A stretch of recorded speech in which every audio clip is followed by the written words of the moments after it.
Hello, welcome back to another episode of Leo Interviews. Today we have Thomas Eberts with us. Yoo! Let's go. And if I'm correct, you're from Germany. Yes, I am. Uh-huh. Born and raised. Oh, and I like your hat. It's really cool. Thank you. Yeah, it is indeed a German hat. It's a felted wool hat that the German farmers' boys that would live in the south and they would have cattle. They would wear these hats all day long because it's pretty cold down there. And in the winter they need to stay warm. I was gifted this hat, so I really love it. It is an expression of my ancestry. Well, let's go ahead and get into it. Tell me a little bit about you. What do you want to know? I guess almost everything. Almost everything. Wow. Okay. High level. Born and raised in Germany. I think most importantly, and I think that's probably most important for your audience too, is I was bullied in school. I was bullied when I was 13 years old because I had a skin disease. My mom had cancer. I was starting in full power. So my mom had cancer and my immune system shut down.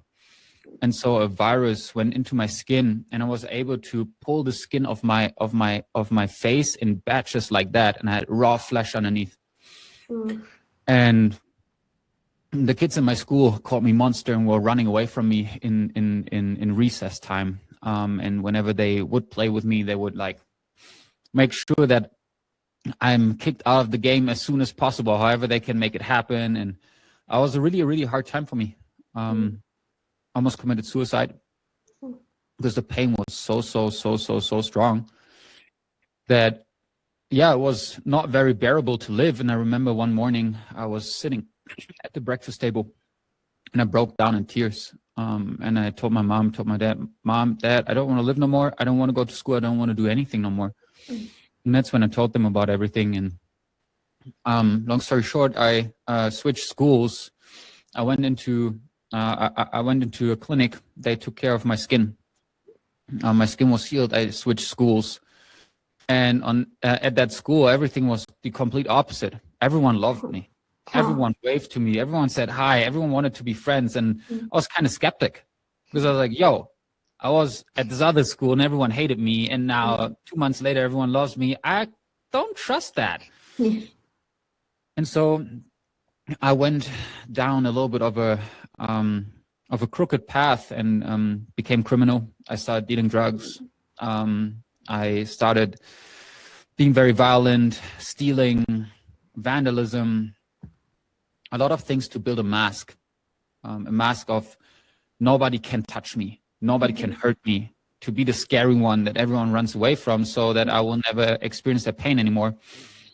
Well, and then one day, a motivation coach, back then, I was 16, so that's 14 years ago, in 2012, a motivation coach came to our school. And I, to be honest, didn't want to attend. I just wanted to sit on a park bench and smoke weed.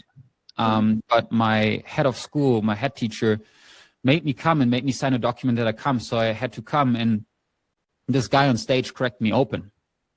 He cracked me. He said something on stage that made me cry so much, and I hadn't cried in years through all of that suppression of my emotions. And what happened is that after his talk on stage, he invited us to come to him on stage and ask him a question if we have one.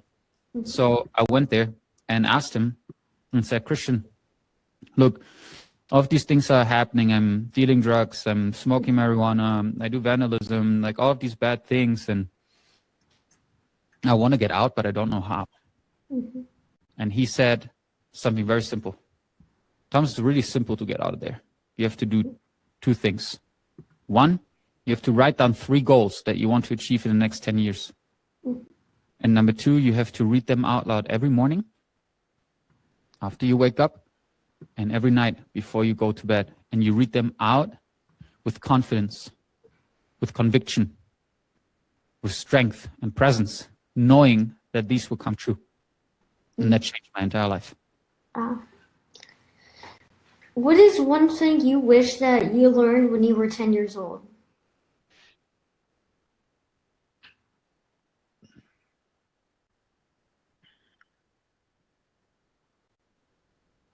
to trust my heart, to trust that whatever my heart is telling me is a gentle nudge to walk in a specific direction. And if I had listened to my heart earlier and sooner, my life would have been very different, and I would have been able to use my mind to let my heart lead and use my mind to get where my heart wants to go, not the other way around. Yeah. Let my mind lead and do all of the things I think I need to do, and then make my heart feel comfortable with it. That's probably one thing I wish I knew when I was 10 years old. Yeah. Guys, if whatever your heart is and you have like a dream or a passion, always follow it with your brain. Exactly. You got it, Leo. Exactly that. Basically what you're doing right now, right? You're having this podcast. It's probably a desire out of your heart. You're interested, you're curious, and you make your mind work. You ask your dad for help. You ask other people for help, and it starts growing. It starts becoming better and better and better, and you have fun with it. Yeah, exactly that. Yeah. If you think if you think everybody could change the world in one way, what would it be? You mean if everyone would change something about themselves, like one specific thing, or what do you mean? Or like if it's like we could all like do something to help the world. Now there's like many many things that we could do. But if everybody just did that one thing, what do you think we would all do? Do more for others. Stop thinking about yourself. Stop being obsessed of like, oh, what do I need to do for myself? What is important for me? How can I get better? How can I get more healthy? How can I make more money? How can I? And change that to, how can I serve others? How can I help others? How can I help others win? How can I help others come further? How can I inspire others? How can I provide for others? What else can I do for somebody else? Because nowadays, like a lot of people, they get stuck in their minds, are unhappy, are unfulfilled. And basically what they're doing, they're looking all day long, they're just looking at themselves. Like, what can I do for myself? But as soon as we step out of the door and we start doing things for other people and help them, we start, because there is no separation between you and I. We are one. We are one consciousness. We are one human race. So if I do something for you, I do it for myself. If I do something for somebody else, I'm doing it for myself. I'm receiving the same. For example, if I love a homeless man on the street by sharing a meal with him, I will feel the love that he feels from me, ultimately. So if there's one thing that I think everyone should do and that would change the planet, is do more for others. And start caring less about yourself and more about others. Yeah, because like this world today is like just like full of like money, and money equals greed, and greed equals like me. There's no like, or like I. There's no like others. There's no hope. You know, it's the difference is just like kind of crazy. Yeah, exactly. We money has become a false religion. We all grow up around money and think about money, and especially in the United States. I've traveled the world for about 9 years. I've been to over 30 countries. I've been in Southeast Asia. I've been in Africa and South Africa. I've been in North Africa. I've been in Europe. I've been Australia. I've been in New Zealand, you know, and there's no place on earth that I've found that is so centered around money as the United States of America. Yeah. And I want to tell you one story. I was on Bali. It's an island in Indonesia. It's a very wonderful, beautiful island filled with people that are so good in their hearts. And they have for 3 or 4 months out of the year, they have monsoon season, raining season, like full power raining season. Like when the rain comes down, it comes down. Like you are wet within 3 minutes, drenching wet. So I was riding my scooter. I had a raincoat on and I had to pull over because there was so much water on the street that my scooter would have just flat out fallen with my scooter. So I sat on the side of the street and what a seemingly very poor person with a basket on their head, they were transporting their basket on the head, sat next to me. Holes in their clothes, looking very skinny, very malnourished. sat down next to me, put the basket down, and offered me something to eat with a smile on their face and said, "Makan, makan," which is an Indonesian word for eat, eat. And thinking back, it puts tears in my eyes because it does exactly what I said the world needs to do to change, is to do things for others, to give and share. And that person really impacted my life, and that person probably doesn't even know how much that person impacted my life. So yeah, you're so right. The greed is just misguiding us into a world that is lonely, that is cold, that is transactional, and we just need to come more into our heart and connect with each other, help each other out, and come together like that as people. Exactly. What do you think makes someone strong on the inside?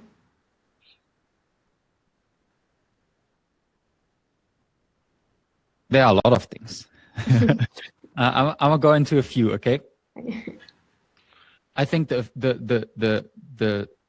biggest thing that makes somebody strong on the inside is a well-regulated nervous system. Our nervous system runs through our spine. We have different nervous systems. We have the autonomic nervous system, which balances. Then we have a parasympathetic nervous system, which is there to relax. And we have a sympathetic nervous system, which is there to activate.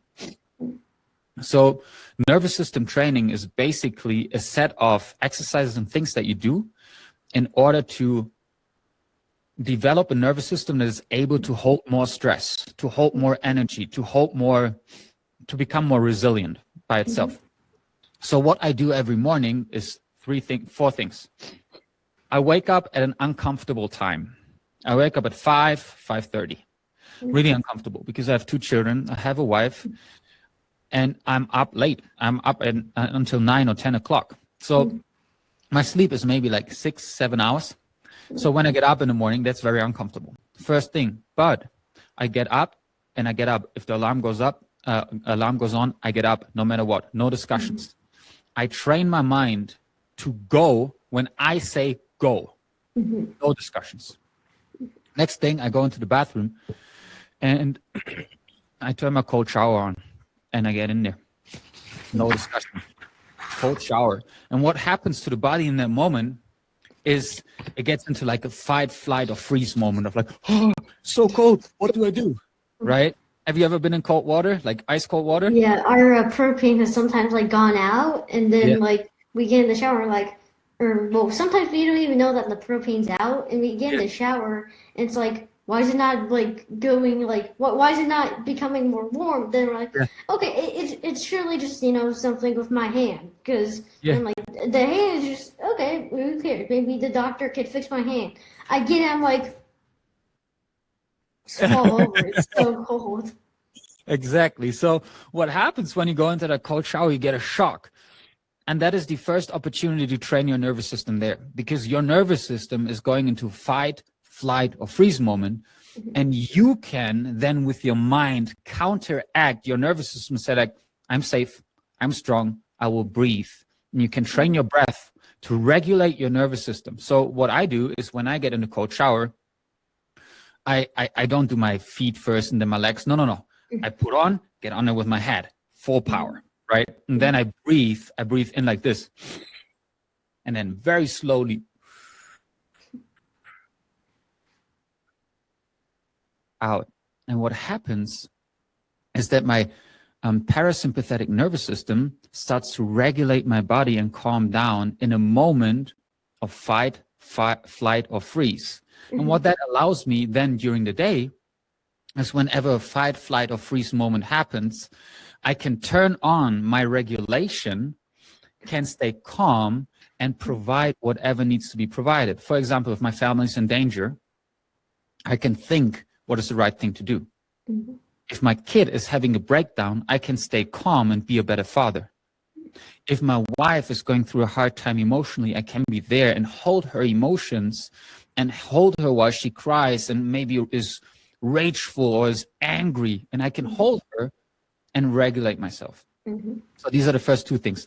Number 3, what I do afterwards, after the cold shower, is I go outside and I do a HIIT workout, a high intensity training workout. And what I aim to do is to get my heart pumping that hard that I'm about to pass out. Oh gosh. That I'm training that hard where my body is screaming, stop, Thomas, please, no more. You can't do no more. And again, my mind comes in and trains and says like, Thomas, you can do more. Thomas, you can keep going. Thomas, you can keep going. And if I do this every morning, I train my nervous system and my body and my whole system to say, I can go when I say go. I can do more when I say I do more. No matter if my body's tired, no matter if my mind is tired. If I say I can do more, I can do more. So I'm training myself that whatever I'm experiencing, whenever I hear the voice of like, Thomas, you can't do this. You can't do no more. I train myself to know I can do more. I will do more. I have done it this morning. I can do it on and on and on. Yes. And then the last experience and the last thing I do is I do the exact opposite of the training. I start to meditate. So I go into an extreme state of peace and calm and quiet. And my mind is going to be like, I want to do more. I want to do more. I'm so fired up. And then I'm like, no, we're sitting down, we're breathing, and we're becoming calm. And these 4 things build strength within me. Every day, I do this every day. I'm doing it for 1.5 years, and I will probably do it for the rest of my life. And train myself to be strong inside so I can be strong for others when others need me to be strong for them and help them whenever they go through a hard time. Exactly. And for me personally, whenever my mom gets mad, it's usually in the morning. If we're like at like an old hotel and there's no coffee, then like you can just see the steam coming out and she's like, I will burn this universe to the ground. She gets very angry without her coffee. Yeah, and that's a dependency right there, right? Her nervous system is trained to have a coffee at a certain time. And hence when the nervous system doesn't get its coffee, it's like something is out of balance. And then it's like, oh man, where's my coffee? And then anything else can trigger her off.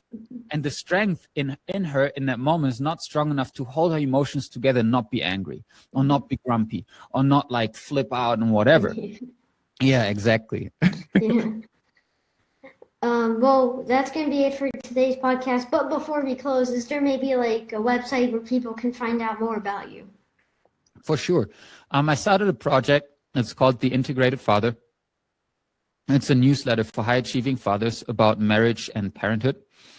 And I write every Monday. I send out an email with actionable insights, inspirations, and experiences on how you can lead your family better, how you can become the man your family needs, so that your children are turning into the most beautiful, amazing creators that will change this world. Okay. And of course, for your wife to feel loved and feel happy with you, so that your children can learn how a great marriage looks like. The website is the-integrated-father.beehive.com. It's a newsletter website. You can also just Google The Integrated Father and you will find it on Google. Okay.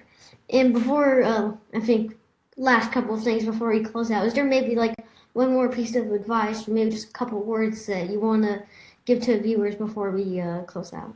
Yes. There's one specific sentence that is very meaningful to me. And it goes like this. The focus of your intent initiates the process you desire. And what that means is the focus is twofold. The focus in terms of clarity. How clear can you be about what you want to achieve and what you want to do? How clear can you become about your intent, your intention? How clear, right? For example, if you have glasses or if you're looking through a window and the window is dirty, you can barely see anything. But if you clean that window up, you can see a lot more. And then if you use binoculars, you can see very, very clear, right? So you want to, at first, to get focus, you want to use your binoculars to be really, really specific about what your intention is about. And then the second thing about focus is this. If you have the sun, right, the sun outside shining on a piece of paper, you can see the piece of paper, but nothing happens. But what's up with my camera? Can you still see me? I can see you, but it's still very like Well, it's Blurry? blurry now. Yeah. Okay, give me a second. See, there's the focus and there's the clarity. Yeah. I guess the camera became blurry. So, so focus, clarity, right? So we have the clarity back. Now we can see what's up. Yeah. So then the second thing towards focus is when the sun shines on a, let's say on a white piece of paper, nothing happens. But what happens when you use a magnifying glass? Well, if I did science correctly, I guess the light from the magnifying glass somehow like heats up and burns the piece of paper. Exactly. So what happens is that all of the available energy that comes from the sun is focused through the magnifying glass on a tiny little point. And that point is bringing all of that energy together and it's creating so much heat that the paper will start to burn. So the same thing you have to do with your intention. You have to become so condensed with your intention. It has to be so short and all-encompassing and bring all of these intentions that you have clarity towards one main intention that encompasses everything. So, and that's the most important part of the quote. So the focus of your intent, the clarity and the density of the intent, the focus of your intent initiates, meaning starts, right? If you initiate a car, if you ignite a car, it starts a car, initiates the process, meaning the steps that need to happen in this reality, in the physical reality, initiates the process you desire. And the process you desire is to get to the outcome, to your intention. So basically, the clarity and density of your intention will start the process for you to reach that intention, for you to reach that goal that you want to go for. And that's the last piece of advice, the thing that I want to share with everyone. It's a very, very good one, very powerful. I think I shared it with your dad yesterday as well. Well, that's going to be it for today's podcast. But as always, we have a very last, the biggest, the baddest, however fat you want it to be. This is like the final boss question. Okay.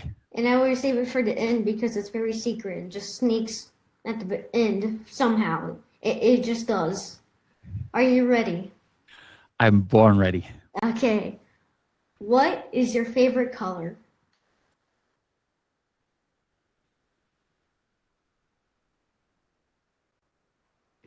Amber. I know red, orange, yellow. I think it's like almost a mix, right? Amber? Yeah, amber is a red, orange, yellow. And the color I'm trying to describe is the color that you see in the charcoals of the fire, of a campfire. Oh, okay. That's my favorite color. Why? Because I love fire. And Yeah. when I have a fire around, I can stay up all night long just watching the ambers, watching the charcoals with their color and change the color. And that's my favorite color. And for some people who like destruction, fire just means nukes and flames and explosions. For me, what fire means is the creation of life, alchemy. Without fire, you and I wouldn't be sitting here. Yeah. Why? Because without fire, our human race would have died because it was so cold. Yeah. We would have all died without fire. So the fire has given us life in some way and form. And the fire is a great teacher in many, many ways. Yeah, I think like, I don't know, like somewhere maybe like here in Texas, if like first winter happens, we'd all die. Maybe in like Mexico, you would have been fine, but like I think winter's like when we really need the fire. Exactly. For example, the furnace that heats up your home or the wood stove, it's all fire. It's basically the beauty of that element of fire that warms you up, keeps you warm, keeps you alive, and takes care of you, right? Yeah. Well, that's going to be it for today's podcast.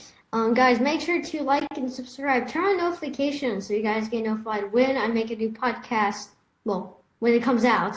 And also stay tuned because will eventually make a course for kids on how to make their own podcast. So stay tuned for that. It was nice meeting you, Thomas. Nice to meet you too, Leo. Thank you for everything you do. Yes, of course. Well, until next time, guys. Bye.